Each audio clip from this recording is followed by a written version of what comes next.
Mungkin ya beberapa orang usia produktif itu belum tahu apa dari financial freedom.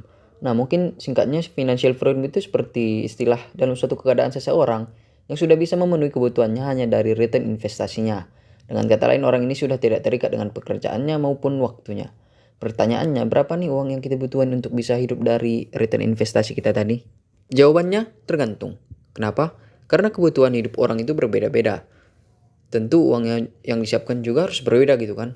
Namun di sini kita ambil contoh misalnya kebutuhan per bulannya kamu itu 10 juta. Jadi untuk 1 tahun itu kamu perlu menyiapkan uang 120 juta. Ingat ya, angka ini hanyalah contoh. Kalian bisa sesuaikan angka tersebut dengan kebutuhan kalian masing-masing. Oke nih, katakanlah per bulan 10 juta dan per tahun itu 120 juta. Kita pakai rumus sederhana dengan return yang diberikan instrumen investasi minimal yang terendah itu misalnya kita pakai deposito. Kita pakai bunga deposito Bank BRI, misalnya tenornya 12 bulan, sekitar 3%. Tinggal kita kalikan saja 120 juta tadi, kita bagi dengan bunga return di 3%, hasilnya adalah 4 miliar. Biasanya orang-orang kaya ini jarang taruh dana besar mereka dalam bentuk deposito ya. Karena bunga tadi kecil jika dibanding instrumen investasi lain seperti reksadana pasar uang maupun saham. Mari kita hitung jika kita masukkan ke reksadana pasar uang maupun saham. Jadi reksadana itu ibarat kita punya pengelola uang kita yang kasih imbal return. Biasanya reksadana pasar uang ini berkisar di angka 8-9% per tahun returnnya. Kita pakai yang 8% saja, artinya kita butuh sekitar 1,5 miliar yang kita taruh di reksadana pasar uang tadi. Terlihat kan alasan orang kaya menaruh uang di reksadana dibanding deposito? Nah, sekarang kita bandingkan ke beberapa saham yang dikategorikan sebagai dividen yang besar. Yang pertama ada saham PTBA. Dengan pembayaran dividen mencapai 688 per lembar saham. Kita tinggal bagi saja 120 juta tadi dengan 688, yaitu sekitar 174.000 lembar saham. Atau sekitar 1.744 lot saham PTBA. Modal ini tergantung di mana kita melakukan pembelian saham PTBA tersebut. Tetapi yang jelas kita harus melakukan pembelian sebelum tanggal 3 Juni 2022 untuk dividen tahun 2022.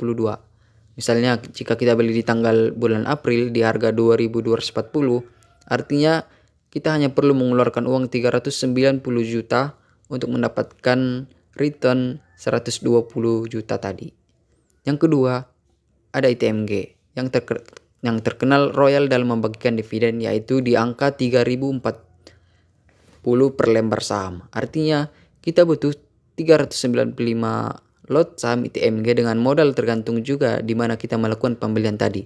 Misalnya jika kalian hold ini selama bertahun-tahun ataupun 2 tahun sebelumnya di harga 12.000, artinya kalian hanya butuh modal sekitar 474 juta rupiah. Namun minus dari saham ini kan lebih fluktuatif dividennya jika dibanding deposito dan reksadana tadi.